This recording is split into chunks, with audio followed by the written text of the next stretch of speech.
Bé, benvingudes. Primer volia agrair la presència de la vicealcaldessa Lorena Silvent i de la companya Dolors i, com no, de tots i totes vosaltres.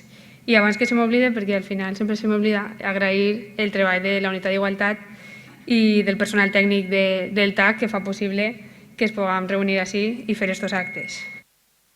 Bé, comencem any i amb ell tornem amb l'Escola Municipal de Feminisme, que com sabeu és aquest espai de formació, d'empoderament femení i de coneixement en igualtat que creem des de la regidoria de transversalitat per a la població i que comença el seu 5è any de vida.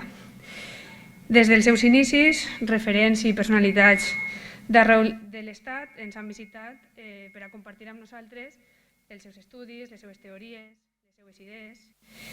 Ha passat per aquesta escola dones tan importants com Rosa Cobo, Yolanda Domínguez, Amelia Tiganus, Anna Lluch i tantíssimes altres que ens han parlat sobre teoria feminista, publicitat, salut, ciència, economia, però que jo sàpiga, encara no havíem parlat del tema del que avui anem a parlar, que és l'ecofeminisme.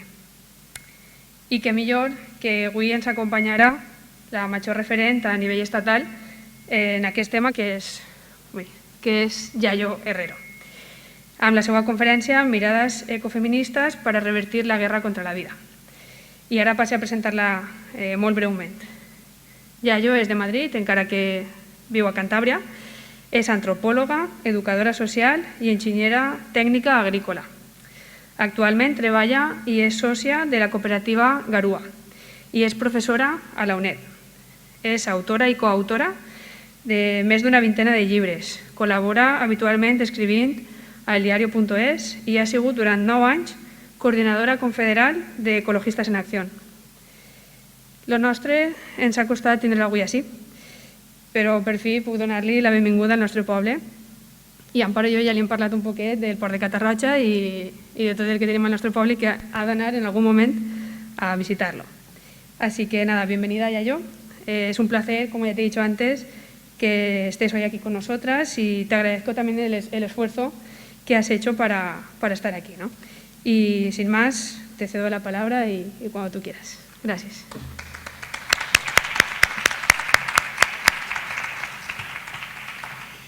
Bona vesprada a tots i totes. Muchísimas gracias por la invitación. Para mí sé que es un verdadero placer haber podido venir hoy, ¿no?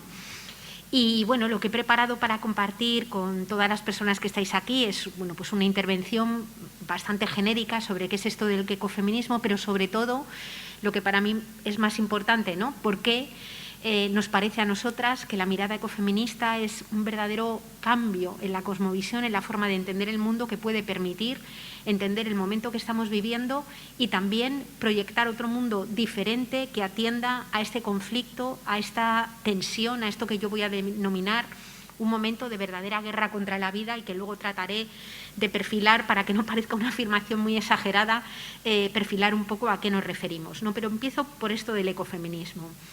El ecofeminismo es una corriente de pensamiento y un movimiento social que tiene su base precisamente en el diálogo potencial que existe entre el movimiento o los movimientos feministas y el movimiento o los movimientos ecologistas. Más bien podríamos hablar de ecofeminismos porque hay diferentes maneras de entenderlo, ¿no? Y digo que es un diálogo potencial porque desde nuestro punto de vista, cuando esos movimientos dialogan en plano de igualdad, es decir, ninguno de ellos puede sustituir al otro ni subsume al otro, cuando dialogan en planos de igualdad lo que sucede es que probablemente somos más capaces de comprender lo que somos como especie viva, ¿no?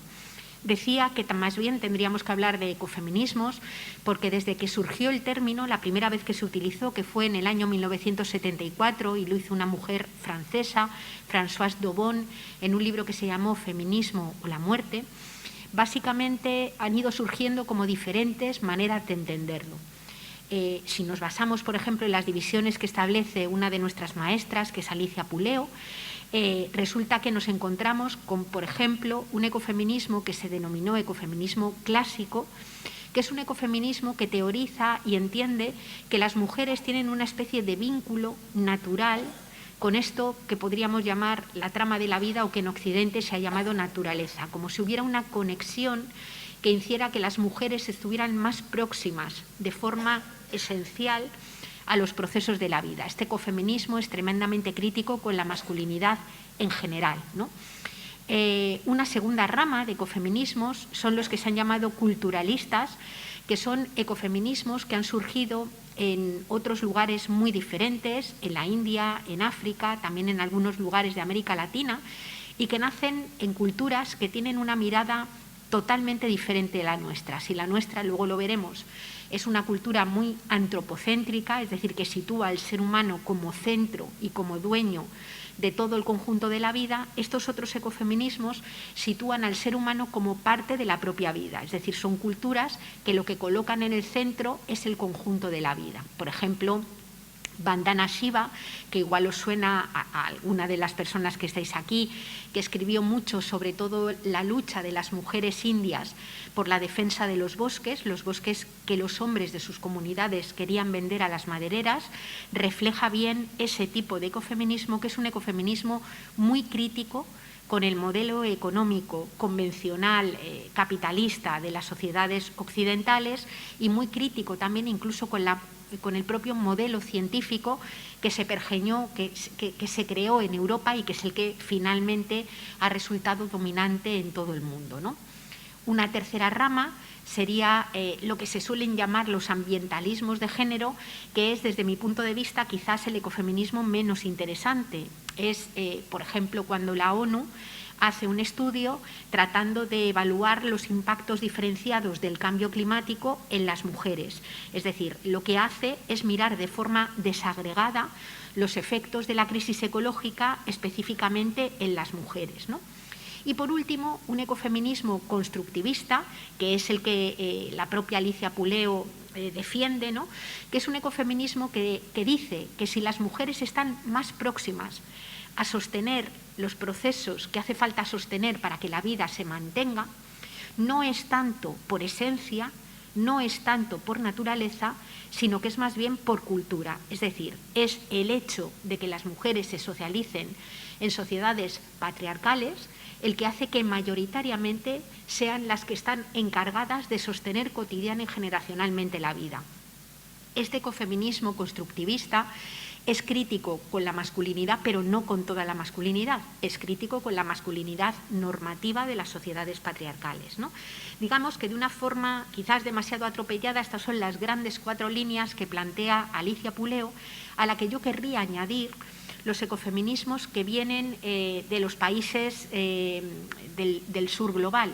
Los ecofeminismos que ni siquiera se llaman así, sus protagonistas los denominan feminismos territoriales o feminismos comunitarios, porque hasta la propia idea de lo eco, hasta la propia noción de naturaleza resulta ajena en aquellas culturas. Como luego veremos, la naturaleza es un invento muy de nuestras culturas, muy occidental, que separa la trama de la vida de nosotros y nosotras mismas, de nuestra existencia. Pero en otras culturas esa separación no existe y, por tanto, ellas se denominan de esa otra manera. Sin embargo, una buena parte de los aprendizajes de estas mujeres, desde mi punto de vista, son ese aprendizaje es tremendamente útil para entender el momento que estamos viviendo, al igual que todo lo que hemos aprendido de las economías feministas, que en los últimos años han crecido y han desarrollado un cuerpo teórico muy, muy potente y que también dialogan con esa mirada ecologista para generar esto que hemos denominado ecofeminismos, ¿no? Dicho esto, simplemente para que seamos conscientes de que existen diferentes corrientes y diferentes miradas, quiero decir que todas ellas pueden dialogar. Es decir, no hay una corriente que te sitúas aquí y choca frontalmente con la otra, sino que desde mi punto de vista no hay un blanco y un negro, sino que todas ellas dialogan y en todas ellas puede haber posibilidades de encuentro, ¿no? Por ejemplo, cuando en alguna ciudad hemos tratado de defender un espacio natural, un arbolado que se quería talar. Muchas veces hemos hecho lo mismo que hicieron las mujeres de la India, agarrarnos a los árboles para que no los corten, ¿no? Lo que quiero decir es que aunque te aproximes a la idea desde una lógica distinta, cuando te pones a defender el territorio en concreto, te encuentras muy fácilmente porque muchas de las cosas que hacemos son las mismas, ¿no? Bueno, dicho esto, lo que voy a tratar de hacer ahora es dar unas pinceladas de cuál es el enfoque ecofeminista que a mí más me interesa. Es decir, a mí, a las personas que trabajamos juntas en el área de ecofeminismos de Ecologistas en Acción, que es donde yo he aprendido, ¿no? Es la mirada que más nos interesa y que nos parece más potente, ¿no? Y esta mirada se forma precisamente cuando hacemos la pregunta o tratamos de reflexionar un instante sobre qué es lo que sostiene la vida. Es decir, si ahora mismo preguntáramos aquí qué es lo que ha hecho posible que cualquiera de las personas que estamos aquí en este auditorio ahora mismo hayamos podido llegar vivas desde el día de hoy, desde el día que nacimos, perdón, hasta el día de hoy, si nos hacemos esa pregunta, o dicho de otra manera, si nos preguntamos qué es lo que no hubiera podido faltar, encontramos algunas de las claves de lo que yo querría sostener, que es la potencia del movimiento ecofeminista, ¿no? Porque cuando hacemos esa pregunta tenemos que reconocer dos importantes dependencias materiales, también son intangibles, pero son totalmente materiales, ¿no? La primera de ellas parte del reconocimiento de que el ser humano, la vida humana, es una vida que se inserta en una trama viva. Es una vida que forma parte del conjunto de la naturaleza. No es una vida suelta ni segregada, forma parte de esa naturaleza, ¿no? Por poner ejemplos tontos, es obvio que todo el mundo necesita agua. De hecho, nuestro cuerpo es un 65% de agua. El agua nos constituye, somos agua.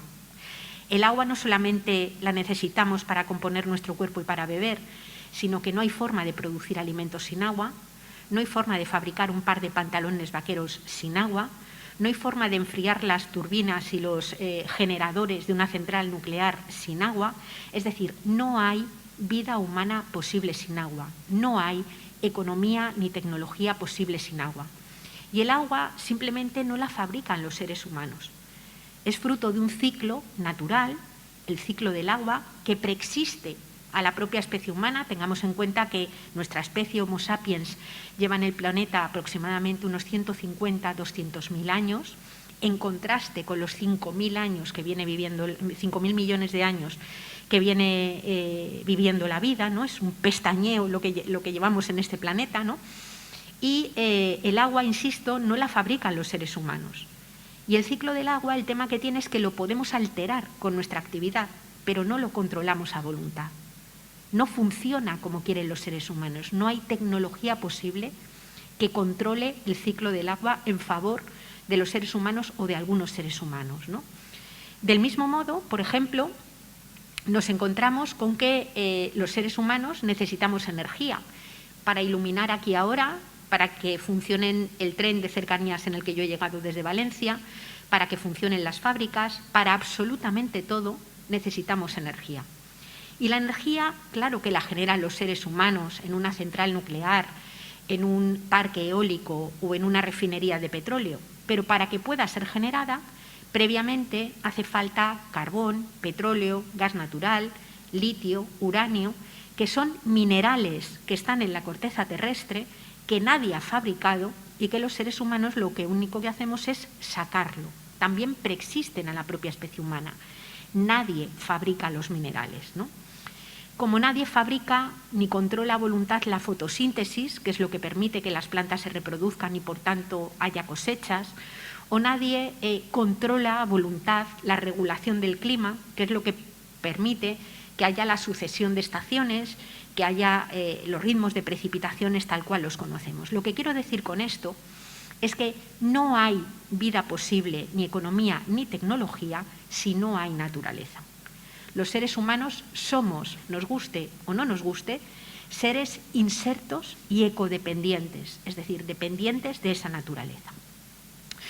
Esto que parece de perogrullo, resulta que cuando tú te vas, por ejemplo, a estudiar en una facultad de Ciencias Económicas, es fácil que tengas una asignatura a lo largo de toda la carrera que se llama Economía Ambiental o Economía de los Recursos Naturales. Con frecuencia es simplemente cuatrimestral y a veces simplemente optativa, de tal modo que una persona titulada puede salir de la carrera pensando que la economía es el todo y la naturaleza un subconjunto dentro del estudio de la ciencia económica y no más bien la economía un subconjunto pequeño dentro de lo que es el conjunto de la naturaleza, ¿no?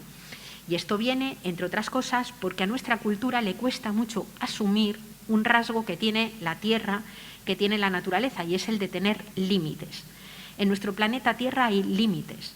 Límites en aquello que llamamos no renovable, como los minerales de la corteza terrestre, que se pueden utilizar solo hasta que se agotan.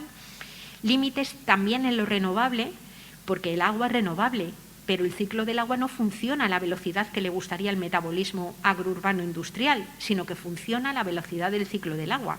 Y cuando sacas agua de un cauce o de un pozo a una velocidad más grande de la velocidad con la que el ciclo del agua puede reponerlo, también podemos encontrar límites en eso que a priori es renovable, ¿no? Y límites en lo que llamamos sumideros del planeta. Los sumideros del planeta no son más que los procesos que permiten que se degraden todos los residuos que generamos. Cuando el flujo de residuos es mayor que el funcionamiento de esos sumideros, pasa exactamente lo mismo que pasa con las alcantarillas que tragan bien en una gota fría, que a pesar de que traguen bien, si la tromba de agua es bestial, dejan de tragar y se producen inundaciones, ¿no? A las inundaciones de residuos que se dan en el suelo, en el agua o en la atmósfera, es a lo que le llamamos contaminación. Y voy a abrir un pequeño paréntesis para explicar que en general la contaminación, aunque afecta a todas las personas y a todos los territorios, como todo en la vida tiene sesgos de clase, afecta en mucha mayor medida a la gente empobrecida, que es la que suele tener las instalaciones más contaminantes cerca de donde viven, afecta también de forma diferenciada en función de la edad, afecta de manera más dramática, digamos, a las vidas más mayores o a las vidas más pequeñas, y afecta también de forma diferenciada en función de que seamos hombres o seamos mujeres, ¿no? Por ejemplo, todos los contaminantes persistentes, por ejemplo, derivados de disruptores endocrinos o alteradores hormonales, afectan en mucha mayor medida al cuerpo de las mujeres, generando endometriosis, problemas que tienen que ver sobre todo con el ciclo reproductivo, cáncer de mama, de útero, de cuello de útero, porque básicamente se bioacumulan en mayor medida en aquellos organismos que tienen más cantidad de tejido graso, y las mujeres, por fisiología, a lo largo de la historia de la evolución, hemos evolucionado acumulando más tejido graso, que es lo que garantiza cierta protección en los momentos de reproducción, lactancia, gestación y todas estas cosas, ¿no? Por tanto, esos contaminantes se bioacumulan en mayor medida en los cuerpos de las mujeres, que sufren, digamos, una enfermedad con frecuencia maltratada y mal diagnosticada. Hay muchísimas mujeres que van al médico porque tienen dolores, se sienten mal, se sienten totalmente agotadas, ¿no?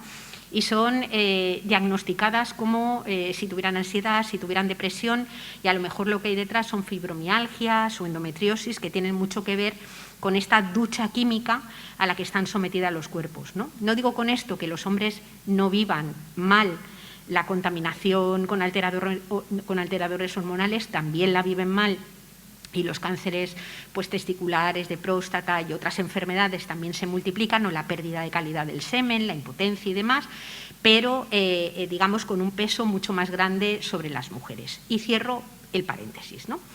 Decía, por tanto, que somos seres ecodependientes, y como somos seres insertos en la naturaleza, que la naturaleza tenga límites significa también que la vida humana está afectada por esos límites. Es decir, nada generado por los hombres y las mujeres, nada generado por los seres humanos, puede crecer de forma ilimitada sobre un planeta que tiene límites físicos. Y en esa tensión, en ese choque estructural, es donde nos vamos a encontrar una de las principales dimensiones de la guerra contra la vida, de la que hablaremos después, ¿no? Pero decía que eran dos importantes dependencias materiales. Y la segunda dependencia material viene dada por el hecho de que los seres humanos vivimos insertos, encarnados en cuerpos que son vulnerables, en cuerpos que son finitos también, en cuerpos que a veces se enferman, en cuerpos que tienen necesidades a lo largo de toda su vida, en cuerpos que tienen que ser atendidos y cuidados a lo largo de toda la existencia si es que aspiran a estar vivos, ¿no? Es obvio, en el momento de la primera infancia, una criatura recién nacida no sobrevive si nadie la cuida, y estamos hablando de una enorme cantidad de trabajo material que hay que hacer para que ese cuerpo pequeño se mantenga vivo, y yo creo que lo hemos podido ver en los momentos de la pandemia, sobre todo al principio de una forma tremenda, cuando se empezó a producir el cierre de los colegios y todavía las personas no podían dejar de ir a sus puestos de trabajo, y la pregunta era rápidamente qué se hace con los niños o qué se hace ahora cuando te confinan una clase en el instituto y quienes cuidan de ese niño o niña tienen que seguir trabajando, ¿no? Es decir, que se ve con claridad qué es lo que sucede en una sociedad cuando todo ese montaje se desmorona o se altera, ¿no? Vuelve a ser imprescindible el cuidado en el momento de la vejez, y vivimos en sociedades tremendamente envejecidas. Somos sociedades en donde hay una alta esperanza de vida, pero a la vez que hay una alta esperanza de vida hay un grado de dependencia generalizado muy fuerte, a veces durante los últimos años de la vida. Muchas personas mayores que no pueden ni levantarse, ni acostarse, ni asearse, ni salir a la calle por ellas mismas, solas, y que necesitan a otras personas, normalmente de otras generaciones, que dediquen tiempo de trabajo para atender las necesidades de ese cuerpo especialmente vulnerable. Pensemos también en la diversidad funcional. Según cuál sea la naturaleza de la diversidad funcional, habrá personas que necesiten siempre a alguien al lado, o pensemos cualquiera de nosotras mismas en un momento en el que no somos ni muy pequeñas ni muy mayores, pero vas y te rompes una pierna y necesitas estar unos días con la pierna recta y vuelves a necesitar otras personas que te ayuden a hacer las cosas más básicas que tienen que ver con la vida cotidiana, ¿no? En realidad lo que quiero decir es que a lo largo de toda la vida y de forma más intensa en algunos momentos del ciclo vital, las personas no pueden prosperar vitalmente, no pueden vivir solas si nadie se hace cargo de ellas.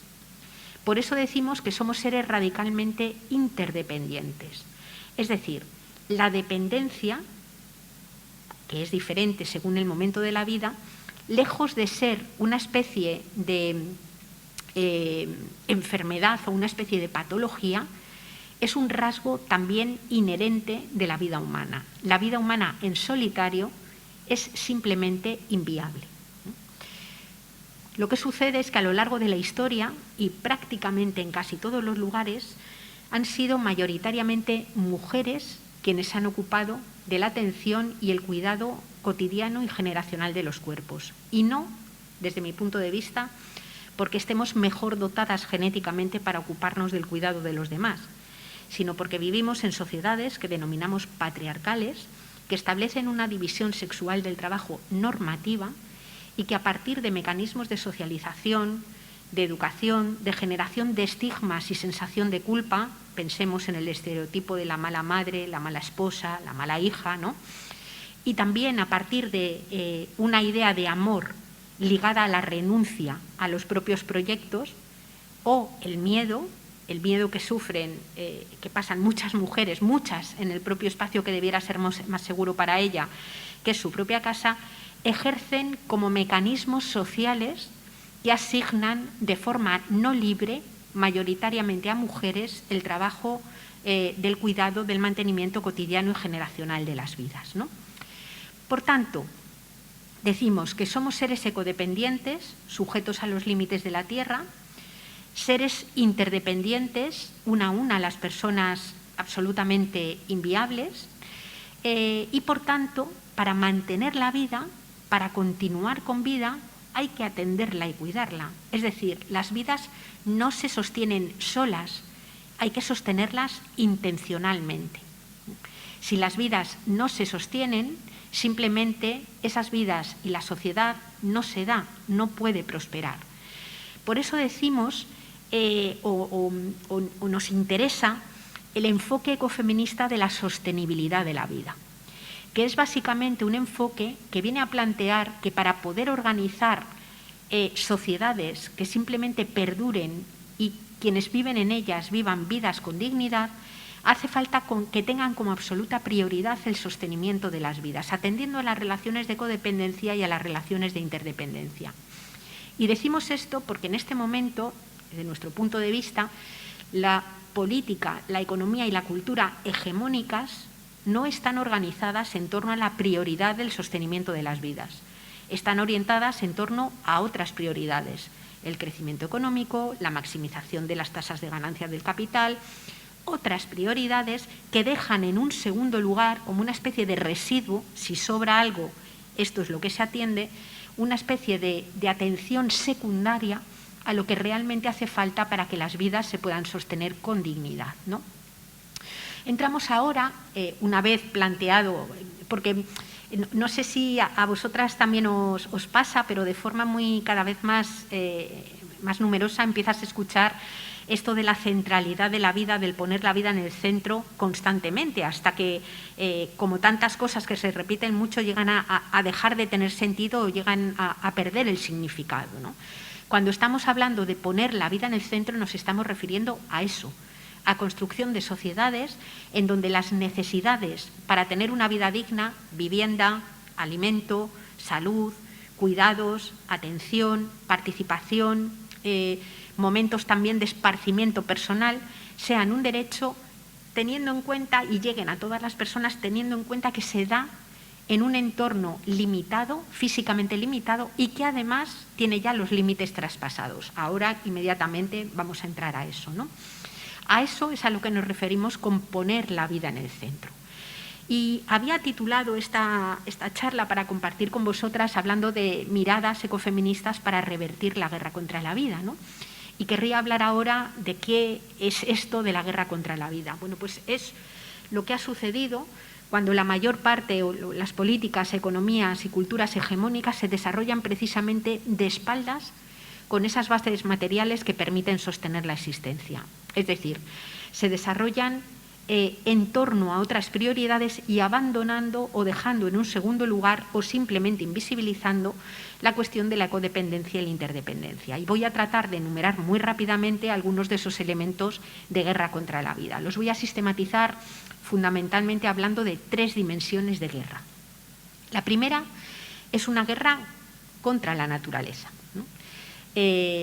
Nuestros modelos económicos, mayoritariamente, hablo del modelo económico capitalista, pero ahí englobo también el capitalismo de Estado de China o el capitalismo de Estado que se puso en marcha en los llamados países del socialismo real, que estaban basados en la misma dinámica de intentar crecer y producir materialmente al máximo posible, aunque luego se pretendiera repartir de forma diferente, ¿no? Pero digamos que el modelo económico se ha desarrollado en contra de la cuestión de los límites, es decir, se ha extraído materiales y energía de la tierra a una velocidad impresionante, sobre todo durante los 2 últimos siglos, pero fijaos, sobre todo y de forma intensísima, los últimos 70 u 80 años, que es cuando se ha producido el mayor impulso, vamos, los especialistas lo llaman la gran aceleración, digamos, en la extracción de todo tipo de materiales de energía y de recursos de la tierra, ¿no? Hemos llegado, la Agencia Internacional de la Energía, que es un organismo, desde luego, cero sospechoso de ecologismo radical, estableció y reconoció que en el año 2006 se había alcanzado lo que se denomina el pico del petróleo convencional. El pico del petróleo convencional es ese momento en el que por cada barril petróleo que saques en cualquier lugar del mundo ya no se van a encontrar reservas que lo puedan sustituir, ¿no? Ese pico del petróleo convencional que se alcanzó en el año 2006 ha ido haciendo que cada año sea más difícil poder seguir extrayendo petróleo que tenga una cierta calidad para poder mantener el modelo productivo, ¿no? ¿A qué me refiero? Obviamente, nosotras y nosotros no nos comemos el petróleo directamente, lo utilizamos para que funcionen fábricas, para poder extraer otros minerales del suelo con máquinas, para poder trasladar mercancías y personas por todos los lugares. Es decir, ese es el sentido. Digamos que el petróleo viene a ser como la sangre del modelo económico, es el motor, el sistema circulatorio que permite que funcione, ¿no? Bueno, pues a finales del siglo XIX y durante una buena parte del siglo XX, el petróleo que se ha sacado obviamente era el que era más fácil de extraer. Es decir, el que estaba concentrado en un yacimiento unos cientos o miles de metros por debajo de la superficie de la Tierra, con una máquina se perforaba, pinchabas el yacimiento de crudo y sacabas el petróleo. Es decir, era un petróleo que tenía una alta tasa de retorno energético. Y explico a qué me refiero. Una tasa de retorno energético es la energía que obtenemos en función de la que gastamos. Hasta los años 60, 70 del siglo XX, había un petróleo que tenía tasas de retorno que oscilaban entre 70 y 100. ¿Qué quería decir esto? Pues que yo gastaba un barril de petróleo en todo el complejo extractivo y por cada barril de petróleo que gastaba obtenía 80 o 100 barriles de petróleo, ¿no? Bueno, ese petróleo está agotado en todo el mundo y la tasa de retorno media que tiene ahora mismo el petróleo de cierta calidad oscila más bien entre 8 y 10. Es decir, invierto un barril de petróleo y a cambio obtengo 8 o 10, porque ya no es el petróleo que se sacaba fácil, sino que lo está sacando del fondo del mar o lo está sacando en otros lugares mucho más inaccesibles, en los que, por tanto, hay que gastar más energía para que pueda ser extraído, ¿no? Que decline el petróleo de alta tasa de retorno energético es importantísimo, porque cuando antes dije que no comemos petróleo, ahora voy a decir lo contrario, voy a decir metafóricamente que comemos petróleo. ¿Por qué? Porque la producción industrializada de alimentos hoy es completamente dependiente del petróleo, ¿no? Pensemos en cualquier supermercado al que vayamos y cogemos un bote de espárragos y miremos de dónde viene. No es difícil que puedan venir de China o de Perú. Un kilo de garbanzos, muchos de ellos, en lugar de venir de Pedrosilla o de algún lugar cercano, puede que vengan de México. Los langostinos congelados muchas veces han sido extraídos en camaroneras en Ecuador, llevados a China para que sean pelados a mano y allí congelados y distribuidos a los puntos donde los compramos, ¿no? El aguacate, por ejemplo, que es un cultivo que se ha puesto muy de moda, empezó extrayéndose fundamentalmente cultivándose fundamentalmente en lugares aptos para el cultivo del aguacate, con mucha humedad y calor, pero claro, el cultivo se hizo tan rentable, ha crecido de tal manera que incluso en esos lugares es un problema, ¿no? Yo antes de ayer tuve un encuentro virtual con unas mujeres que están trabajando en la elaboración de la nueva Constitución de Chile, y algunas de ellas vienen de una zona de Valparaíso, donde en los cerros, vamos, hasta bien arriba, se está cultivando ahora mismo aguacate. Hay que subir el agua con petróleo y una máquina, ¿no? Estas mujeres contaban que la agricultura industrial ha crecido de tal manera y ha utilizado tan agua que ha dejado sin agua a la gente. Me contaban, para que os hagáis una idea de hasta dónde llega, que en algunos pueblos de la zona todas las mujeres se han cortado el pelo porque no se lo pueden lavar y que están haciendo caca en bolsas, muchas familias, porque tampoco funciona, hay agua para poder utilizar los váteres, ¿no? Es decir, es de una... O sea, la escala que ha permitido hacer, la escala a la que ha crecido la economía con el petróleo tiene una dimensión absolutamente brutal. Y ahora, cuando nos encontramos con que ese petróleo declina, toda esa burbuja que se ha generado inmensa de producción a una escala tremenda, lejana y tal, pues empieza a tener montones de problemas y se tambalea, ¿no? Pensemos igualmente en el modelo de ciudad. Yo he vivido la mayor parte de mi vida, hace 2 años y algo, que ya no, pero he vivido la mayor parte de mi vida en Madrid. Una ciudad en la que no se produce nada que sirva para estar vivo, donde básicamente todo lo que hace falta tiene que venir de fuera, tiene que entrar en camiones y todo lo que sobra tiene que ser directamente sacado en camiones. No sé si visteis las imágenes de la Filomena, pero a mí me pareció una muy buena foto fija del metabolismo urbano de una ciudad. cuando quedaron detenidos hileras de cientos de camiones en toda la meseta castellana que no podían avanzar, y ahí veíamos la foto fija de lo que hace que funcione una ciudad. Montones de camiones movidos con petróleo que son los que permiten que funcione un metabolismo urbano. En este momento, en el mundo, de los 7.800 millones de personas que somos, más del 50%, por primera vez en la historia de la humanidad, vivimos en ciudades, muchas de ellas grandes, ¿no? El metabolismo urbano de una ciudad que no produce sus alimentos, que no produce nada, digamos, ni su energía, ni nada de lo que hace falta para estar vivos, es un metabolismo que solamente se sostiene si hay petróleo abundante y además petróleo barato, ¿no? Fábricas, modelo productivo, viajes, mercancías, aviones, es decir, todo depende del petróleo, ¿no?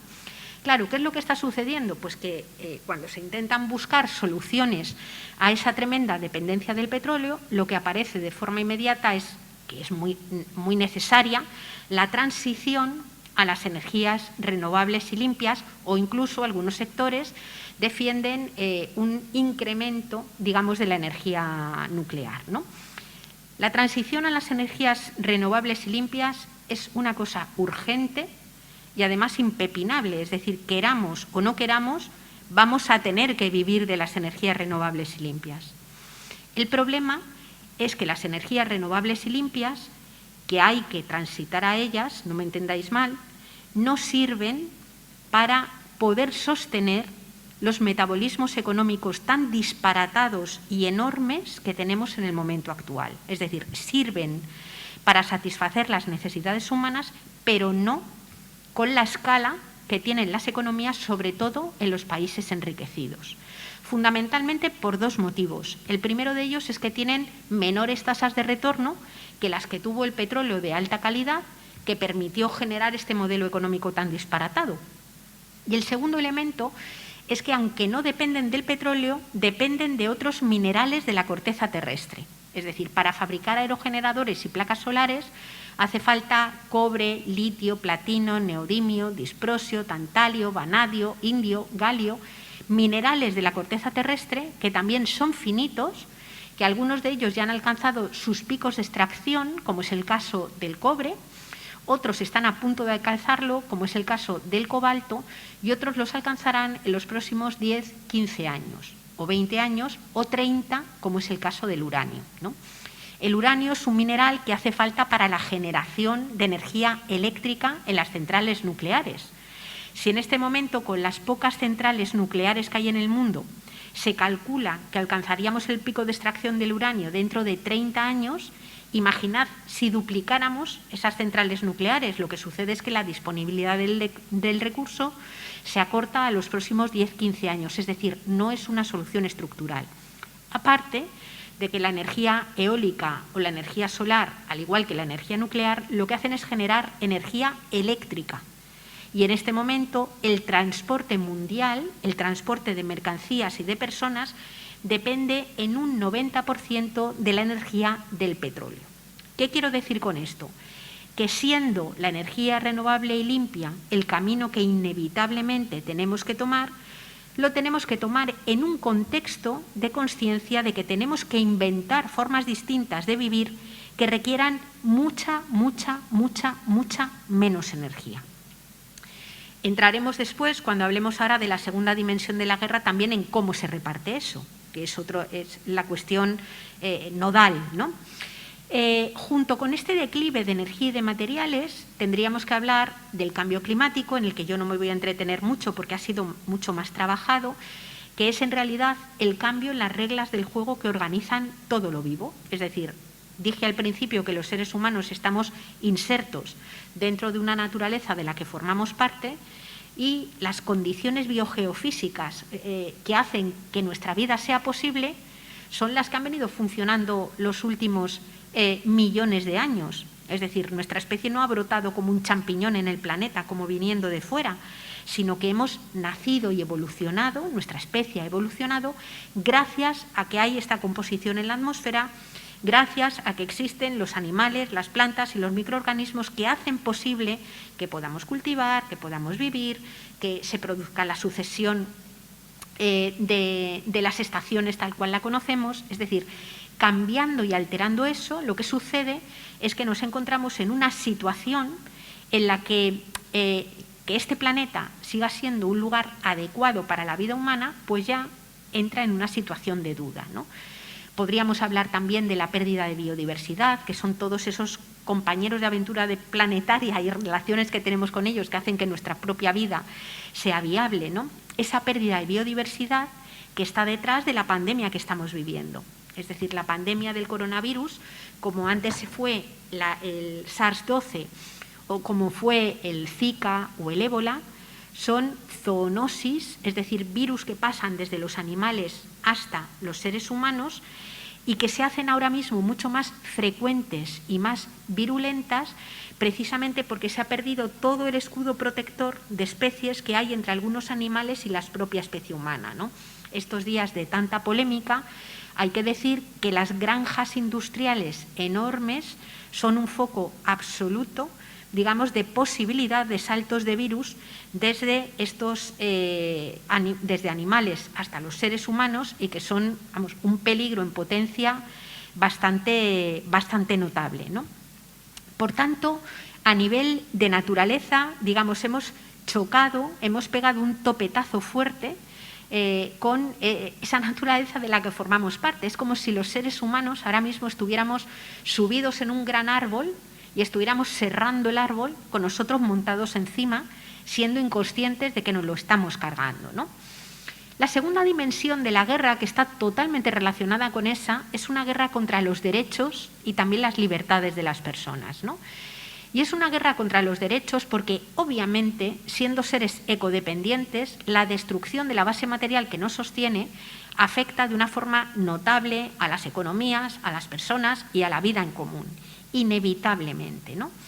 Se producen y se están profundizando brutalmente las desigualdades en todo el mundo. Empiezo por las desigualdades norte global, sur global, ¿no? Preguntémonos de dónde está viniendo ahora mismo el petróleo, el carbón, el litio, el platino, el cobre, todos los minerales que nombré antes, por ejemplo, a nuestro país, para todo lo que necesitamos. El Estado español es un Estado que depende en un 90% de la energía del exterior y en un 85% de los minerales del exterior. Por los nombres de los países nos van a sonar todos un montón. Siria, Libia, Irán, Irak, Venezuela, Colombia, Ecuador, Nigeria, Argelia, Afganistán. Es decir, estamos hablando de lugares que en este momento están atravesados por profundas guerras y conflictos.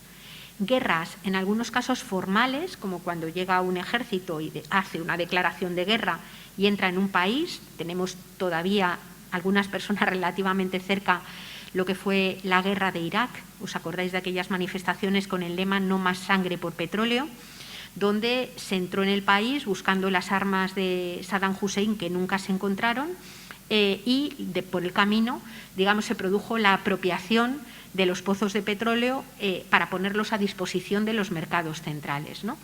Pero hay otras guerras que son las guerras que llamamos no formales, que no las declara un ejército de un país contra otro, sino que son guerras que están perpetrando grandes empresas transnacionales cuando entran dentro de los territorios para producir lo que llamamos el extractivismo, es decir, la extracción de minerales cada vez más declinantes y cada vez más escasos para seguirlos poniendo al servicio de los mercados centrales, ¿no?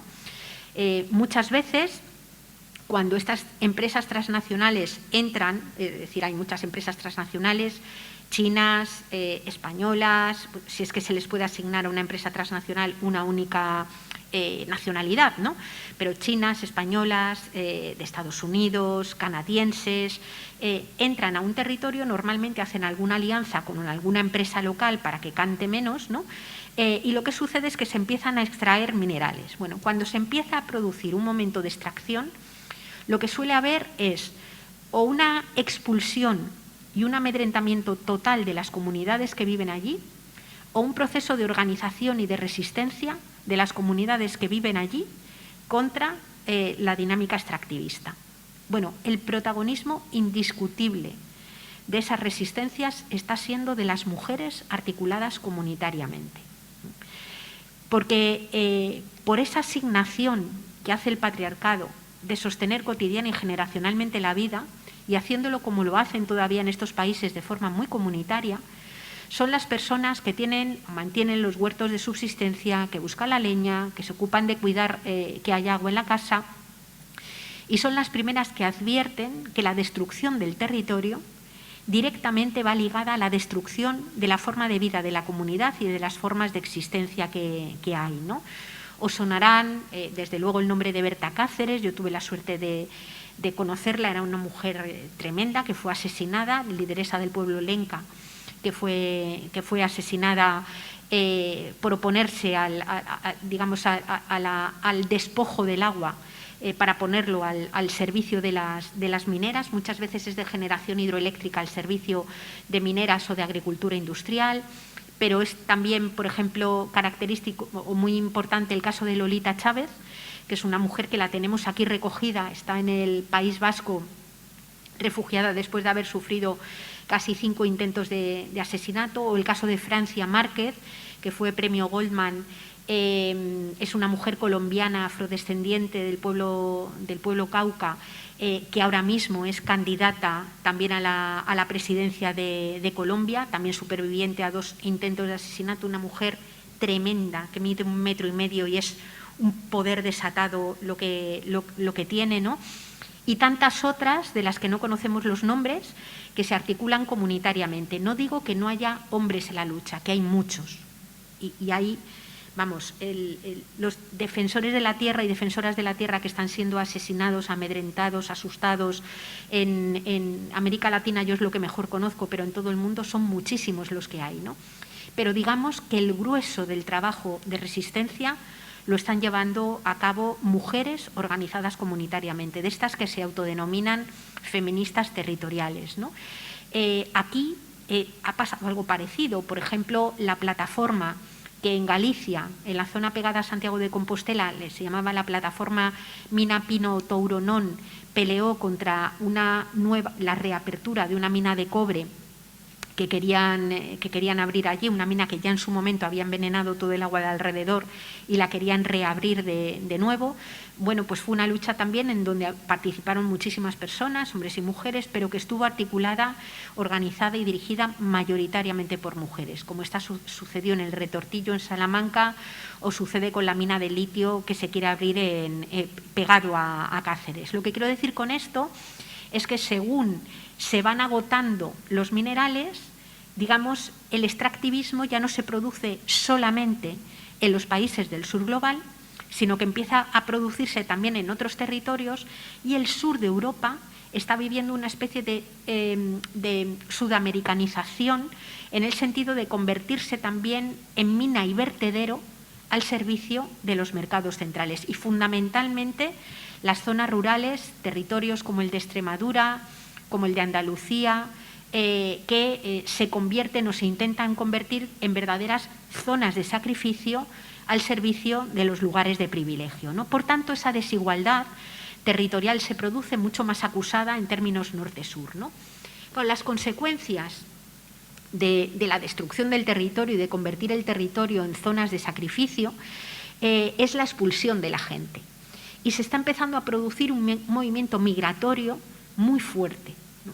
Que está desencadenado por la expulsión. No digo que sea solamente por causas ecológicas, pero forma parte de esa dinámica de expulsión. A veces son las causas ecológicas que se combinan con las guerras que se dan en los territorios por los recursos o simplemente por no poder continuar viviendo en los territorios en los que se están, ¿no? Esas personas son expulsadas, la mayoría se quedan en los países de alrededor o en las propias periferias de las ciudades más grandes de su país, pero algunas emprenden el mismo viaje que sus materias primas, y es el de intentar llegar, pues si viven en América del Sur, a Estados Unidos, y si se vive en zonas africanas o en zonas de Oriente Próximo, intentar llegar a Europa, ¿no?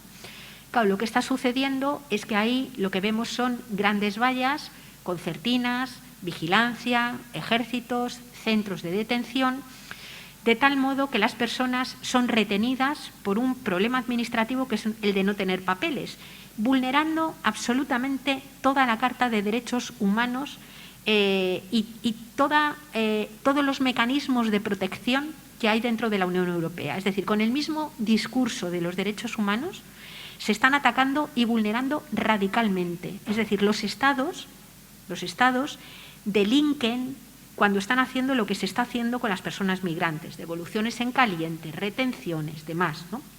Claro, lo paradójico, lo dramático, es que esas vallas que rodean la Europa rica no se abren para las personas migrantes, pero se abren y se cierran todos los días para que entren los minerales, la energía, todo lo que viene de los países de esas personas migrantes, incluso también alimentos. Lo voy a decir de una forma quizás un poco bruta y provocadora. Si la valla que rodea la Europa rica no dejara entrar energía, minerales ni materiales, la Europa rica no dura ni 2 meses, porque todos, absolutamente todos los países que hoy llamamos ricos, desarrollados, son países que viven con muchísimos más recursos de los que hay en sus propios territorios, ¿no? A eso, luego si queréis podemos entrar y voy a ser muy provocadora, el politólogo Boaventura de Sousa Santos lo llama fascismo territorial.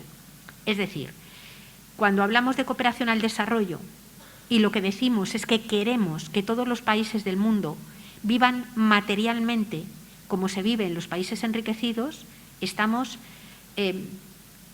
teniendo un discurso demagógico y estafador, porque no hay minerales, no hay energía, no hay territorio para que los niveles de consumo de los lugares en donde se consume mucho más de lo que hay en tu propio territorio puedan ser extendidos al conjunto del mundo. Por eso hay una dinámica de guerra contra la vida, de guerra contra los derechos de muchos de esos países y muchos de esos territorios, ¿no?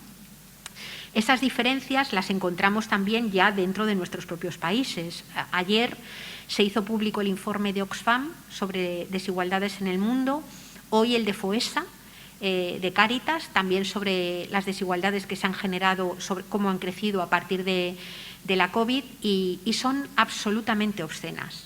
Es decir, ya no es que haya unas cuantas personas que llamamos excluidas, que van a servicios sociales porque no tienen casa o porque no pueden pagar la luz, sino que es que ahora mismo la situación de precariedad es estructural. Es que hay muchas personas que han terminado sus estudios universitarios, que han hecho un máster, que hablan un idioma, que incluso han encontrado un trabajo y que teniendo trabajo siguen siendo pobres, igual que familias.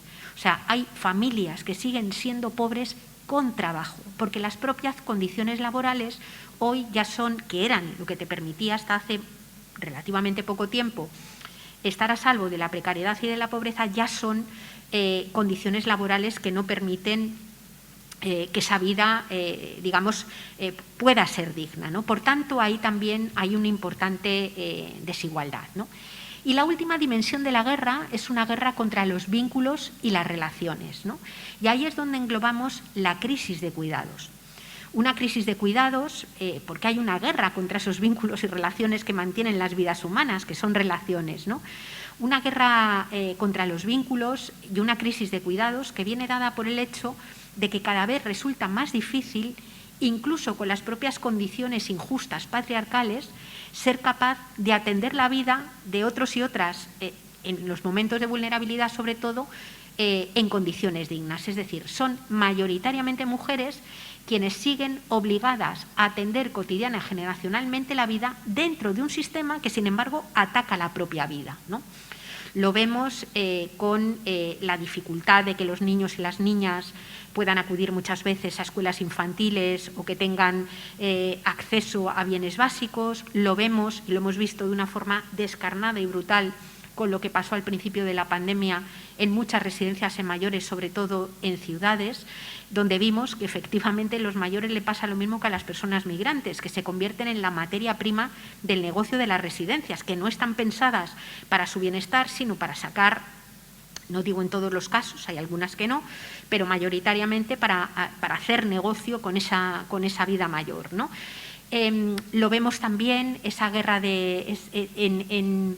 en las dificultades que hay para poder atender, esa vida, en ciudades en donde se han separado, se han alejado mucho los lugares en donde consumes, en donde trabajas y en donde vives, lo cual hace que seamos personas hambrientas de tiempo, corriendo de un lado a otro para intentar atenderlo todo.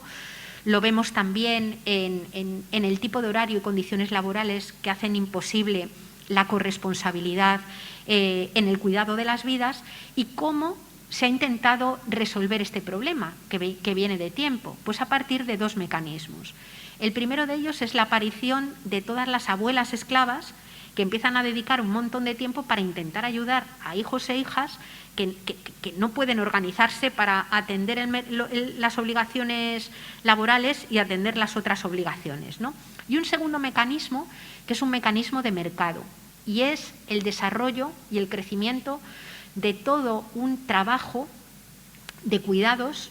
Estamos hablando de empleadas domésticas que atienden en las casas, internas, trabajadoras de residencias, centros de día, limpiadoras, es decir, un trabajo enorme, mayoritariamente feminizado, y el trabajo peor pagado, menos valorado y más despreciado de todo el mercado laboral. Paradójicamente, en plena pandemia, en pleno confinamiento, cuando hubo que hacer la lista de trabajos esenciales, esos eran los que no se podían dejar de hacer.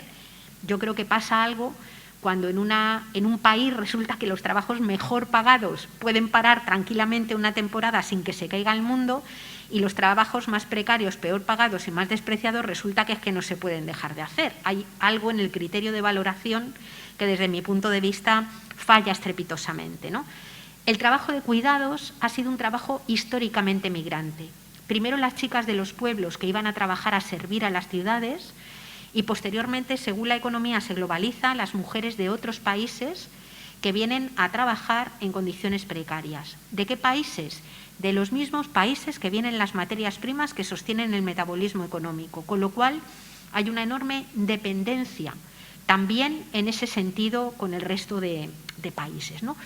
Esas son las tres dimensiones de guerra contra la vida, y las planteamos y las nombramos porque es necesario ponerlas en el foco, porque si no las miramos, resulta que podemos caer en el terreno de las falsas soluciones. Pensar que con instalar o apostar por el coche eléctrico o soñar con que vamos a llenarlo todo de molinos, vamos a resolver el problema. El problema es un problema que es estructural, y el problema viene de que lo que importa no es el sostenimiento de las vidas dignas.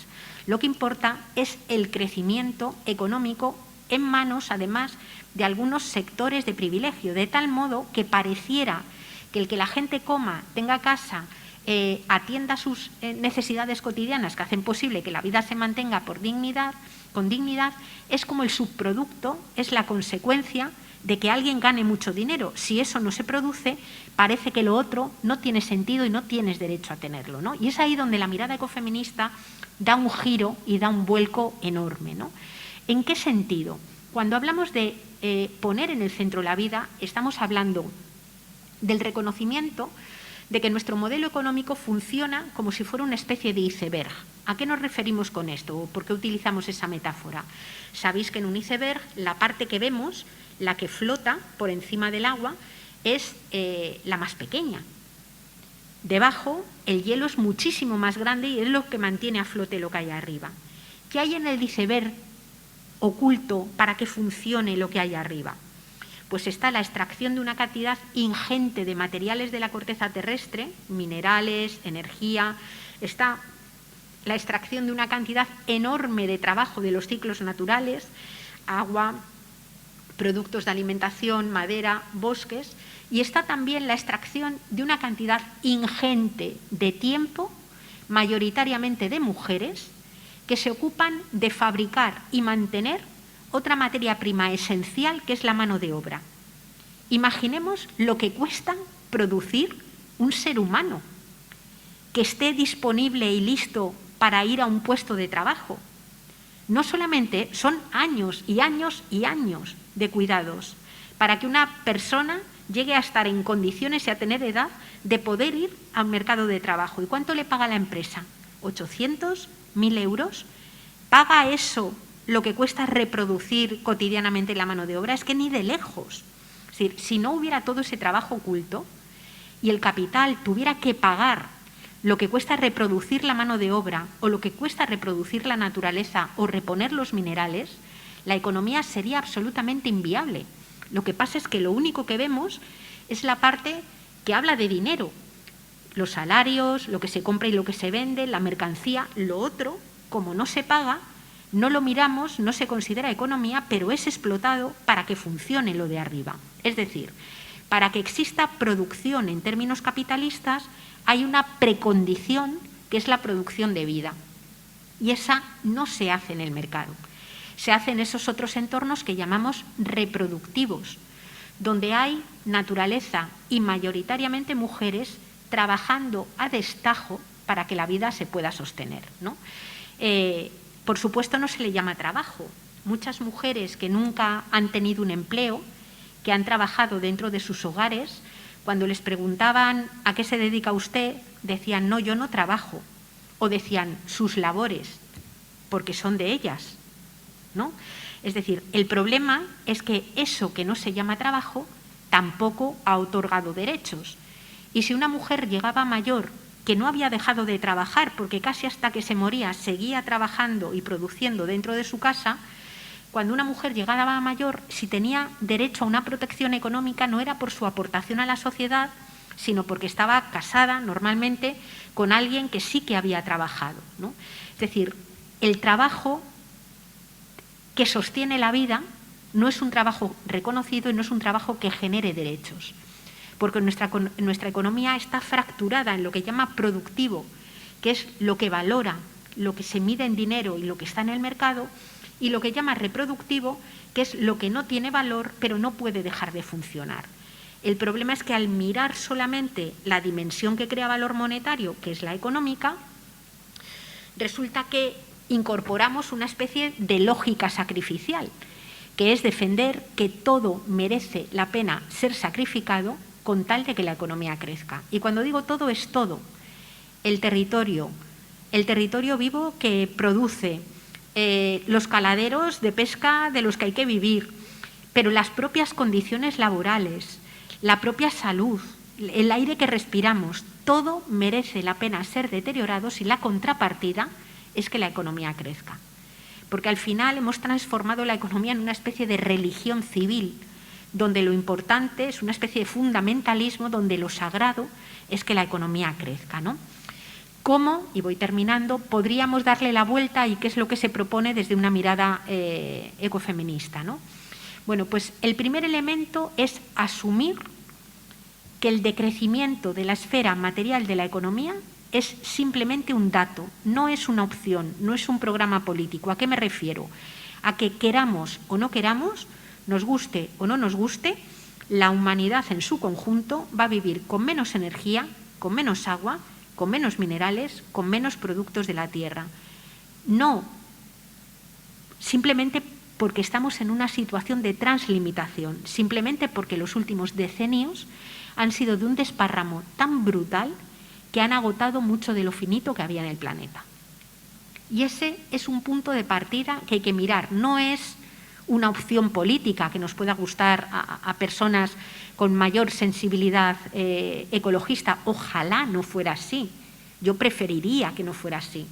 Pero es importante mirar dónde estamos, porque es como si te plantean que vas a poder hacer cocido para 50 con medio kilo de garbanzos. Pues no, no se puede hacer cocido para 50 con medio kilo de garbanzos. Y por tanto es importante que eso lo miremos cara a cara para no seguir equivocándonos, ¿no?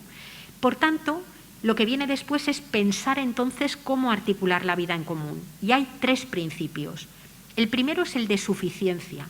El principio de suficiencia significa aprender a vivir con lo suficiente, que es todo un temazo y todo un debatazo, ¿no? Porque lo suficiente o la suficiencia es a la vez un derecho y una obligación. Es un derecho porque todo el mundo tiene el derecho a tener lo suficiente, tiene el derecho a poder llegar a casa y calentarse, tiene el derecho a poder tener agua, tiene el derecho a poder tener unos alimentos sanos, tiene el derecho a tener un espacio de relación, tiene el derecho a ser cuidado cuando lo necesita. Pero es también una obligación el principio de suficiencia, porque hay quien tiene muchísimo más de lo que necesita. Y a mí, que alguien tenga una montaña de billetes de 500 euros, la verdad que me la repampinga, me da exactamente lo mismo. El problema es que con esos billetes de 500 euros puede comprar cosas finitas, que esas sí que hay que repartirlas. Es decir, a mí si fuera un rico como era el tío Gilito en los tebeos, que acumula el dinero y lo tiene encerrado en un almacén, a mí me da igual. El problema es que el dinero otorga capacidad de compra sobre el territorio. Y lo que es finito es el agua, es la energía, son los alimentos saludables y esos son los que hay que repartir. Por tanto, de aquello que es finito, de aquello de lo que puede ser, que tiene límites, la suficiencia obliga a pensar en cómo se reparte. Y ese es el segundo de los principios. El segundo de los principios, junto con el de suficiencia, es el principio del reparto de la riqueza, del reparto del acceso a los bienes finitos de la tierra y también el reparto de las obligaciones. El trabajo de cuidados no es un trabajo solo de mujeres, es un trabajo del que hay que responsabilizarse socialmente. Todas las personas, también los hombres obviamente renunciando a los privilegios que tienen de no cuidar, y también todas las instituciones. Hay una correlación y una corresponsabilidad también entre instituciones y personas para hacerse cargo del cuidado, ¿no? Y por último, el cuidado, el propio cuidado como principio. Y ahora no me refiero no nombro el cuidado como quién tiene que cambiar un pañal o a quién hay que darle de comer porque no puede comer sola. Estoy refiriéndome a la lógica del cuidado como faro y palanca que articule la política pública. Es decir, ¿cómo sería una reforma fiscal si la hiciéramos desde la perspectiva del cuidado de todas las vidas? ¿Cómo sería una reforma laboral si la hiciéramos desde la perspectiva del cuidado de todas las vidas? ¿Cómo sería la acogida a las personas extranjeras si la hiciéramos desde la perspectiva del cuidado? ¿Cómo sería la educación si el cuidado fuera lo que estuviera en el centro, ¿no? Y ahí hay posibilidad de hacer un montón de cosas, ¿no? En el ámbito de la producción económica no es cierto que no haya alternativa. Y cuando miramos lo que está sucediendo pues, en la organización de comunidades energéticas, en las cooperativas de energía, en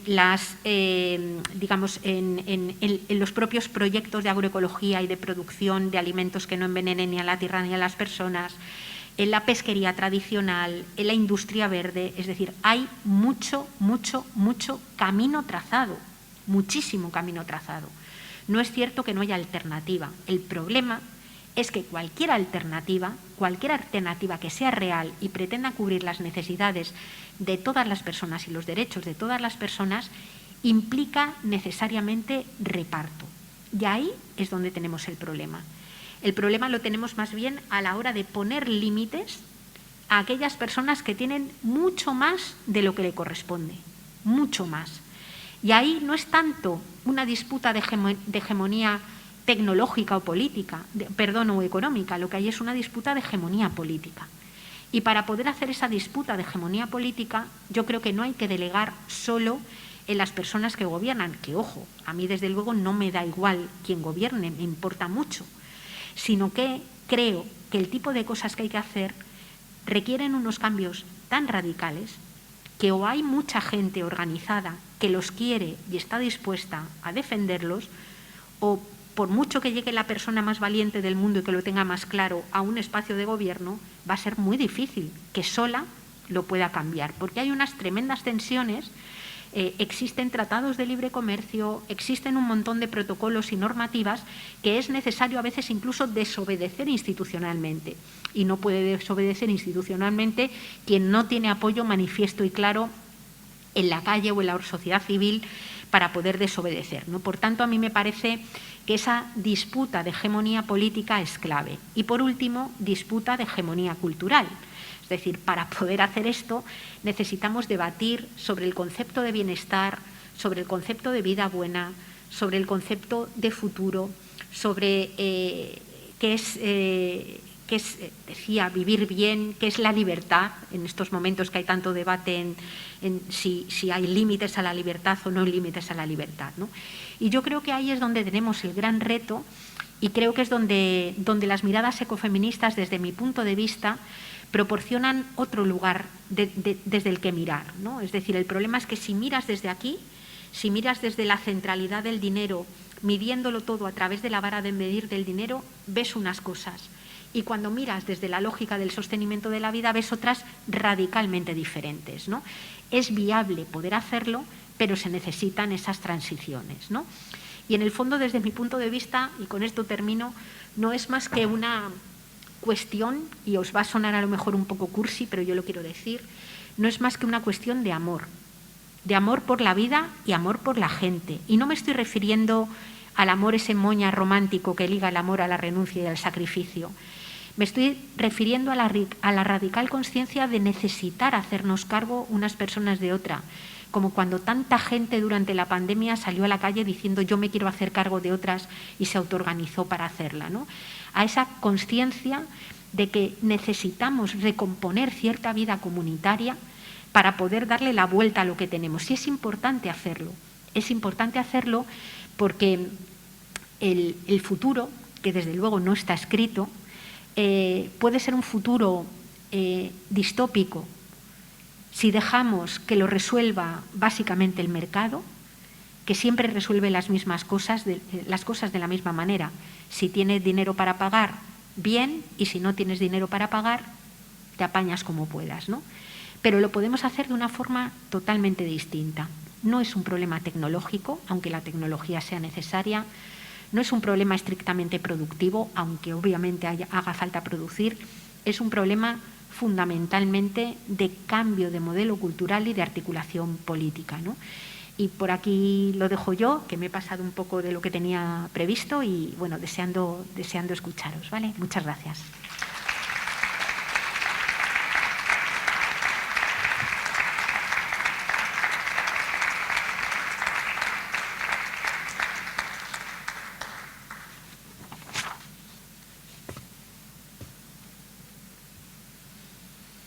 Pues cuando queráis.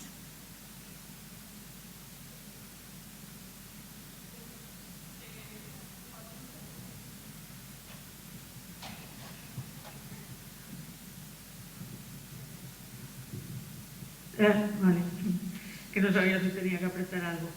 Cuando estabas hablando estaba pensando en las teorías de decrecimiento y tú de soslayo has nombrado el decrecimiento, pero como el decrecimiento que va a venir sin ser activo, o sea que va a venir el decrecimiento porque esto no da para más, ¿no?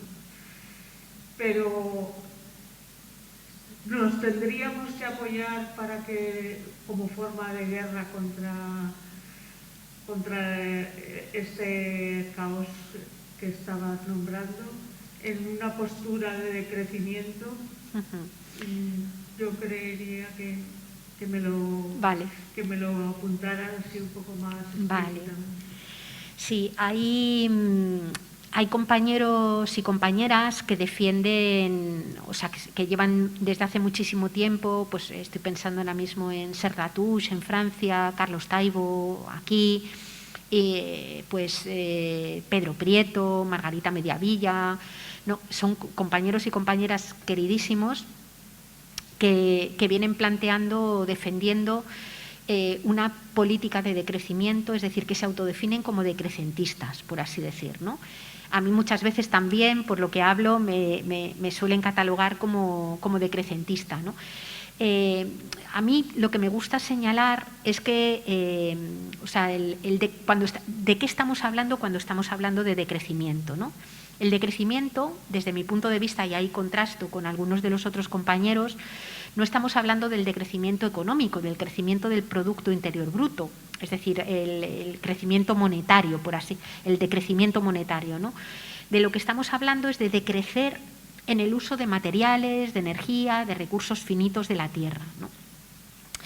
Y yo intento plantearlo como un dato, simplemente, porque no es a veces en los debates, sobre todo cuando estás con personas muy conservadoras, les sale esto de es que vosotros los ecologistas lo que queréis es volver a las cavernas o lo que queréis es volver a vivir con velas porque os gusta la cosa del sufrimiento, ¿no? Tenéis ese punto, ¿no?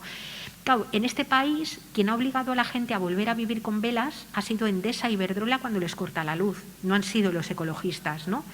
O quien obliga a la gente a vivir en una cueva o en mitad de la calle es el banco que les desahucia, ¿no? Pero lo que sí que me parece que es importante es señalar que el decrecimiento de esa esfera material de la economía no es simplemente una opción, que es que seas decrecentista o no lo seas, se va a producir decrecimiento en el uso de energía y en el uso de materiales. Y hay dos formas de asumir ese decrecimiento. Una es la que se resuelve por la vía del mercado, que es puro despojo. Es decir, cuando va habiendo menos, lo que sucede es que quien tiene más lo acapara, el núcleo de gente privilegiada y blindada se va haciendo más pequeño y lo que sucede es que cada vez más gente queda fuera de los marcos de consumo razonables, ¿no? Y la otra forma es la que pasa por la suficiencia, el reparto y el cuidado de la vida, ¿no? A mí me gusta más plantearlo así. Obviamente yo apuesto por un modelo político activo y consciente que asuma que el decrecimiento de la esfera material de la vida es inevitable y que, por tanto, hay que caminar hacia esa suficiencia, reparto y cuidado de la existencia. Porque tenemos otros compas, algunos de ellos muy bien intencionados, que hablan de resolver los problemas ecológicos por la vía de una especie de capitalismo verde, sin modificar el modelo, que hace que simplemente con retoques tecnológicos, es decir, apostando por otros modelos de energía, apostando por el coche eléctrico o por la propia tecnología digital, se van a resolver los problemas, ¿no? Cuando cuentas los kilos de cosas, ves que los problemas no se resuelven así, que no da para ello, ¿no? Por tanto, yo soy más de plantearnos mirar cara a cara que ese decrecimiento material es inevitable y que lo deseable es asumirlo y hacerlo por la vía que coloca la vida en el centro, la de todos y todas, no dejárselo al mercado, ¿no? Es un poco como yo me lo planteo. Otros compañeros hablan de políticas decrecentistas, hablan de un decrecimiento, pero a mí me parece menos, a ver si soy capaz de explicarlo bien, me parece como menos claro, porque decrecimiento va a haber de todos modos. Si quieres hablar de políticas decrecentistas tendrás que añadirle un apellido: decrecimiento justo, decrecimiento con reparto, decrecimiento con dignidad, porque de crecimiento va a haber, global va a haber de todos modos, ¿no? Un poco por ahí, no sé si aclara más o menos, ¿no? Que no quiero yo decir, o sea, no hago una crítica a los compañeros que son decrecentistas, que me parece fenomenal, y si les funciona en donde se muevan el tema de hablar de una política de decrecimiento como una política deseable, sin más, me parece fenomenal que lo hagan, ¿no?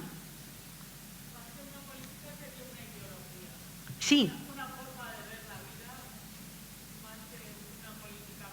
Sí,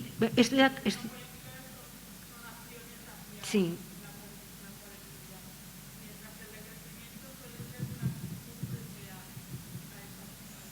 Sí, estoy de acuerdo contigo. Es mucho más correcto decir que es una ideología. Yo esa ideología, por ejemplo, me la coloco, la vivo con la idea del principio de suficiencia, ¿no? De aprender a vivir con lo suficiente, porque una ideología de decrecimiento ya tendríamos que pensar en qué deseamos de crecer y en qué no. Yo, por ejemplo, deseo que el tiempo para las relaciones, los vínculos comunitarios crezcan lo más que podamos, ¿no? El tiempo para... O sea, por eso digo que después de haberle dado muchas vueltas, como que a la hora de explicar o de hacer cierta labor pedagógica, me parece que lo del plantear el límite para todos y luego hablar de principio de suficiencia una vez que has asumido el contexto, a mí me resulta más fácil, sobre todo cuando vas a espacios hostiles, poderlo explicar. Mientras que cuando hablas de la ideología del decrecimiento, ya lo inmediato que te viene es un montón de gente diciéndote, bueno, pero en esto habría que crecer y en esto también.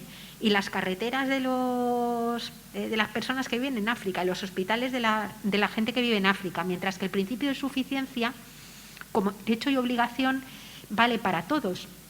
Quien no tiene lo suficiente necesita más y quien tiene mucho más de lo suficiente necesita menos. Eso no quiere decir que sea fácil, porque tienes todo el debate que nunca se ha hecho en nuestras sociedades sobre las necesidades, es decir, qué necesitamos y cuánto es suficiente, que es un debate que siempre lo tienes que hacer en relación a lo que hay y a los que somos, ¿no? Un poco por ahí. Nada, a ti.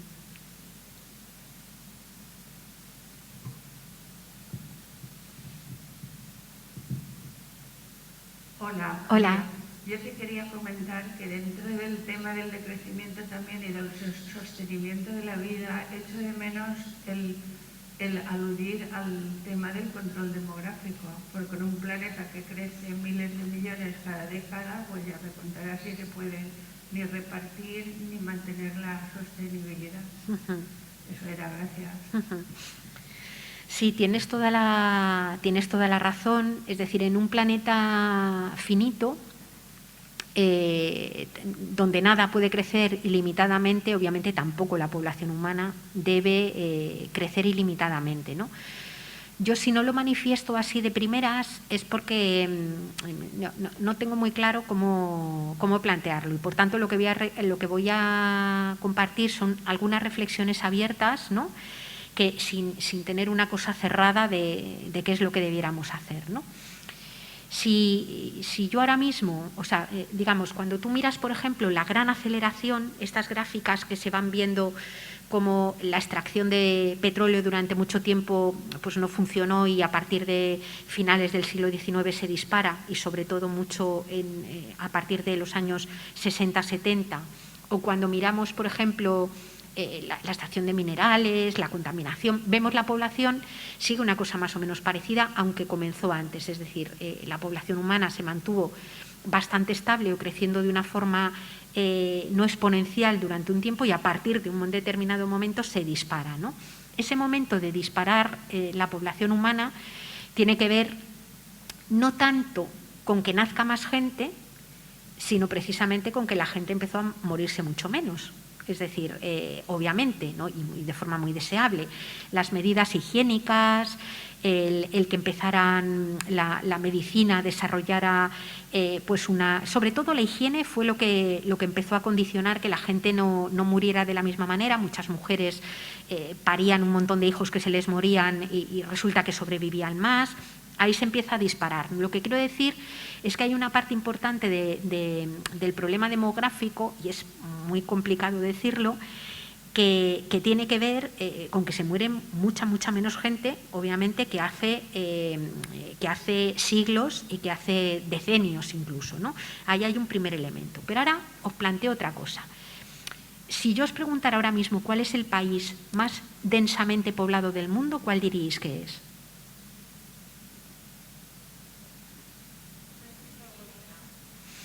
O sea, China ocupa el lugar, me parece que es el 19 o el 20 en densidad de población. Los países más densamente poblados del mundo son Bélgica, Holanda, Reino Unido, es decir, Japón. Es decir, son países muy ricos, donde se ha crecido muchísimo, hay una población envejecida, y son países además que están, lo voy a decir un poco a lo castizo, literalmente alicatados. Es decir, en esos países prácticamente no se produce nada de lo que sirve para que la gente viva, ¿no? Y da la casualidad que son los países donde además hay menores tasas de natalidad. O sea, el país donde menor tasa de natalidad hay en el mundo, vamos, dicen, y más densamente poblado está, es el Vaticano, ¿no? O sea, lo que quiero decir es que en este momento, cuando hablamos de problemas de reproducción, de natalidad, en relación al uso de recursos, lo que nos estamos encontrando es que precisamente en los lugares donde hay una huella ecológica per cápita más grande, es decir, donde se vive consumiendo muchos más recursos, mucha más energía, con mucha más presión sobre la naturaleza, son los lugares en donde menos tasa de natalidad hay. Y paradójicamente, en otros lugares en donde hay mayores tasas de natalidad, véase países africanos, algunos lugares de América Latina, las huellas ecológicas per cápita son mucho más bajas. De hecho, lo que nos dicen los datos es que el 12% de la población más rica está consumiendo el 88% de los recursos naturales, y al contrario, ¿no? Y es el 12% precisamente donde las tasas de natalidad son más bajas, ¿no? Con esto quiero decir que cuando hablamos de la cuestión poblacional, la tenemos que hacer en relación a los límites físicos de la Tierra, lo tenemos que hacer muy de la mano y muy desde la perspectiva de las huellas per cápita, de cuánto se consume en cada sitio, porque una criatura nacida en el Estado español, en una ciudad, tiene una huella per cápita que multiplica, pero por varias decenas, la huella per cápita que pueda tener un niño o una niña somalí. Y nacen muchos más niños y niñas somalíes que españoles, ¿no? Otro segundo elemento que me planteo ahí es cómo hacer que las tasas, porque aún así yo creo que es evidente que lo que planteabas es clave, que hay que contener la población humana, cómo poder hacer que la población humana se contenga de una forma que no sea absolutamente brutal con el cuerpo de las mujeres, ¿no? Por ejemplo, los mecanismos de control de natalidad que hemos conocido, de control de población, han sido pues, los que hizo Fujimori con las mujeres indígenas en Perú, esterilizaciones forzosas a saco.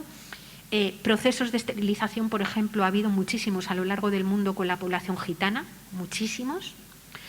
En una verdadera eugenesia brutal, lo que se ha hecho con muchos pueblos indígenas y pueblos originarios, o, por ejemplo, la política de un solo hijo en China, que hizo que en sociedades rurales chinas, donde la herencia y el cuidado de los mayores siempre dependía del hijo varón mayor, pues lo que ha generado ha sido una enorme selección de aborto de fetos femeninos y, por otro lado, mucho también, en lugares donde se practica eso, mucho infanticidio de niñas, porque al tener solo uno, querías tener un niño que garantizara. Eso ha generado finalmente un desequilibrio importante poblacional entre hombres y mujeres que al final tienen que ver con trata, con prostitución y con ataque, digamos, y violencia sobre las mujeres, ¿no? Por tanto, cuando analizas hasta ahora los mecanismos de impuestos, ¿no? Planificados de control de población, han sido tremendamente violentos. ¿Y cuál ha sido, sin embargo, lo que sí que ha funcionado? Es decir, cuando en lugares, yo soy de la época del baby boom, ¿cuándo empieza a suceder que eso baja de una forma notable? Pues lo que sí existe es una profunda correlación que dice que cuando las mujeres y las familias no tienen hambre y tienen el control sobre su propio cuerpo, es decir, son ellas las que controlan si se embarazan o no se embarazan, la contracepción o incluso el aborto, ¿no? Es cuando se controla la población y baja la natalidad, ¿no? Por tanto, yo creo que medidas que supongan que las mujeres tengan el control sobre su cuerpo, decidan sobre su cuerpo, en contextos donde no se pase hambre y donde la vida no sea extrema, será mucho más fácil que se contenga la población mundial que en lugares donde la desigualdad es atroz, donde necesitas tener más hijos simplemente para poder sobrevivir y garantizar la existencia, y donde además el cuerpo de las mujeres pues está controlado por otras personas, ¿no? Yo lo veo un poco ahí, ya os digo que no tengo una idea cerrada, que son reflexiones que casi comparto más en abierto con vosotros y vosotras.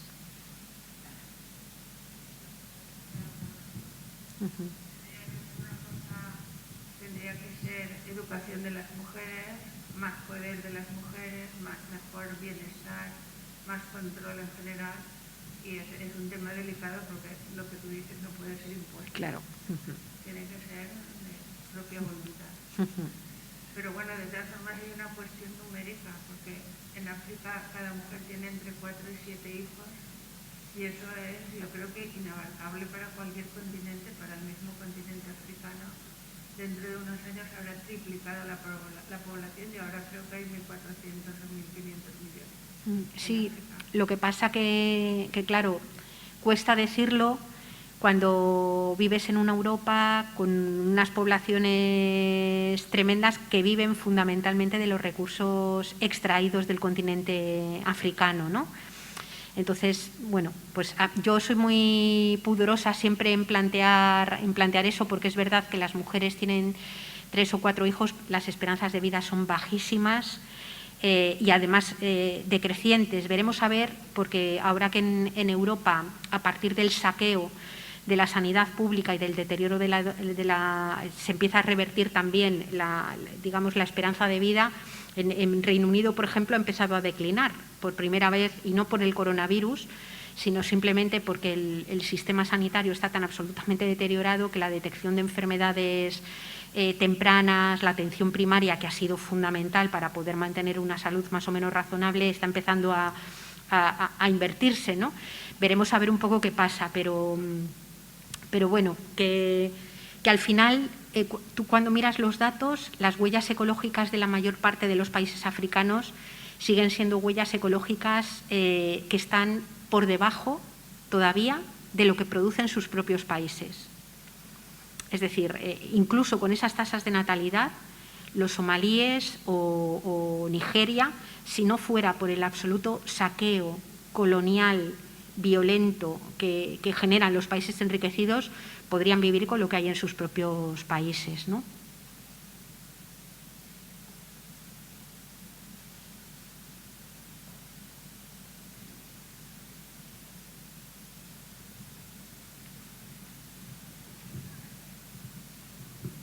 Hola, Hola. Buenas tardes.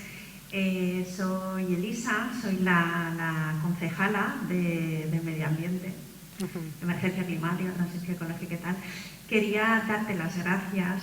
Te he seguido, te he escuchado muchísimas veces y la verdad es que me emociono con cada una de estas charlas porque es tan importante decir esto que llega a la ciudadanía. Y quiero comentar una cosa, y es que hace 5 años, en unas jornadas que estaba Saray, estuve con Saray Fariñas, ¿la conoces? Sí, mucho. Y se habló de decrecimiento y fue absolutamente escandaloso para la gente. Saltaron, hubieron reacciones violentas, se tuvo que cortar. Y sin embargo, hoy estamos hablando de crecimiento. Empieza la gente a asumir que hay que repensar las necesidades, ese consumismo voraz. Y ya no se habla de eso de forma negativa, sino todo el mundo está empezando a buscar esas soluciones. Comparto completamente todo lo que has comentado y efectivamente hay puntos muy difíciles de controlar, como es el tema de la superpoblación que se acaba de comentar. Nada, solo comentar eso y muchísimas gracias. Gracias también a mi compañera de Igualdad que te ha traído. Sí. Sí, no, yo también he participado hace 5, quizás un poco antes, en algunos lugares donde se ha liado la de San Quintín, cuando planteabas cosas de estas, ¿no? Por un lado, por toda esta mirada, o sea, es que si tú vives en una cultura donde lo único que tiene valor es lo que tiene reflejo en las cuentas económicas del sistema, y además somos una cultura tremendamente analfabeta en lo ecológico. O sea, me refiero a que la mayor parte de la población, y mira que lo hemos estudiado en la escuela, pero sales del cole sin entender lo flipante que es la fotosíntesis, por ejemplo, que es un proceso alucinante, que es lo único que hay que permite captar la luz del sol y convertirlo en vida, y que sin eso no hay continuidad posible, ¿no? O todavía sigue siendo totalmente sorprendente para muchas personas cuando llegas y cuentas que los minerales, o sea, porque te dicen, no, pero con las energías renovables, y dices, a ver, claro, el sol es mucha luz del sol, pero tú pon un camión a las 3 de la tarde, un 12 de agosto en Écija, y el camión no se menea. Lo que quiero decir es que lo que sí que tiene límites son los soportes que permiten que se capte esa luz del sol, como son pues, los aerogeneradores u otros, las placas solares u otros dispositivos, ¿no? Y esa idea de límite, hemos estado tan educados sin mirarla, que es un aterrizaje. Y el tema además es que cuando empiezas a hablar de estas cosas hay que acompañar emocionalmente a las personas que las descubren. A mí me acompañaron emocionalmente cuando lo descubrí. O sea, yo cuando terminé mi ingeniería quería resolver todos los problemas ecológicos del mundo cultivando yemitas a partir de técnicas de cultivo in vitro en un laboratorio, ¿no? Y fueron otras personas las que me ayudaron a caerme del guindo y a ver que hacían falta otras cosas, ¿no? Y hay que acompañarlo emocionalmente, porque hemos vivido en una cultura que considera que el progreso es un camino donde lo que va a venir dentro de 20 o 30 años va a ser mejor que lo que hemos tenido hace 30 o 40, ¿no? Y en muchos casos, yo no quiero volver al pasado, no quiero volver a un pasado más patriarcal ni más feudal, pero tengo claro que lo que seamos capaces de hacer de aquí en adelante pasará por ser capaces de proyectar horizontes de deseo que sean compatibles con la realidad material que tenemos, ¿no? Y eso es un ejercicio de imaginación brutal que no es fantasía, es decir, es imaginación.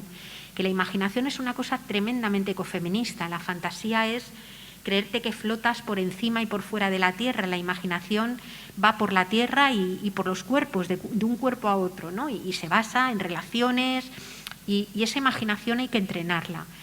Y a la vez que trabajas el entrenamiento de la imaginación, que se entrena, no es un don que le ha tocado a unos y otros no lo tienen, ¿no? Tenemos que trabajar también la propia idea de miedo, ¿no? O sea, un reto que ha tenido siempre el movimiento ecologista era, yo me lo he encontrado muchísimo, en montones de lugares, con amigos y amigas muy queridos que han participado en iniciativas electorales y que ahora están en posiciones de gobierno importantes, ¿no? Y cuando hablas de todas estas cosas que yo he compartido con vosotras, algunos de ellos, bueno, ahora no están en posiciones de gobierno, pero te decían, mira, es que de esto no se puede hablar, porque tú no puedes meterle miedo a la gente. O la siguiente era, porque tú lo que tienes que decirle a alguien que está jodido es cuánto va a pagar de menos en la factura de la luz, porque lo otro no le importa, ¿no? Y a mí eso me parece que es una postura absolutamente elitista. Es decir, creerte que tú sí puedes hablar de esto, pero precisamente la gente con la que tienes que caminar para generar un proceso emancipatorio es que no está en condiciones de saberla. Es que el movimiento obrero, cuando dio el salto que dio, fue con un ejercicio de mirar la propia opresión cara a cara, de mirar la explotación y desde ahí ver cómo se... O sea, lo que quiero decir es que sin mirar esto cara a cara es imposible afrontarlo. Otra cosa distinta es que efectivamente pueda dar miedo. Y el miedo, que es una emoción humana que ha servido para que nuestra especie prosperara, es decir, el miedo se crea en el cerebro y es una respuesta que sirve para que salgas corriendo, para que huyas o para que te enfrentes a un peligro. El miedo se convierte en una cosa dolorosa y terrible si es un miedo inútil, si no sabes qué hacer. Dice Naomi Klein que el miedo solamente paraliza cuando no se sabe hacia dónde correr. Por eso es tan importante proyectar horizontes, proyectar salidas, y por eso es tan importante construir comunidades en las que apoyarnos, ¿no? Porque el miedo es una cosa terrible si lo vives sola, pero es una cosa muchísimo más llevadera cuando a veces hasta te puedes reír de él con compañeras con las que te organizas, ¿no? Por eso insisto tanto en que lo comunitario es clave, ¿no? Pero hay que nombrarlo. Es como si a veces las situaciones, tú imagínate que vas al médico, te detecta un tumor, te dice, mira, tienes un cáncer de pulmón. Y tú lo primero que le dices es, mira, eres un cenizo y un catastrofista, y te piras. No, te llevas el disgusto, lo sufres, y una vez que pides una segunda opinión en todo caso, y una vez que ya te has hecho a la idea, lo que haces es que te organizas para intentar poner todo el foco en superar la enfermedad. Y mucha gente lo vive además como momentos en los que se tiene que poner a bien con gente a la que estaba mal, tratar de resolver relaciones. O sea, lo que quiero decir es que cuando a ti te diagnostican la enfermedad y sabes que existe, se abre todo un campo de trabajo para poder resolverla y para poder sanar, ¿no? Si no lo sabes, pues sigues exactamente igual sin poder hacer nada, ¿no?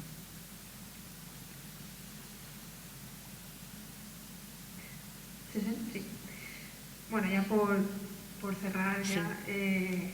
bueno, muchísimas gracias, Yayo. A vosotras. Fue un placer tenerte, que te expliques también las cosas tan pedagógico, que nos abras también los ojos.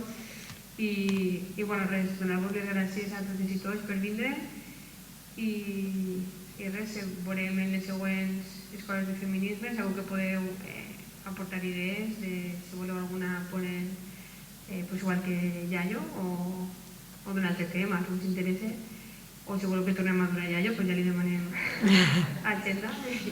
I res, moltíssimes gràcies. Moltes gràcies.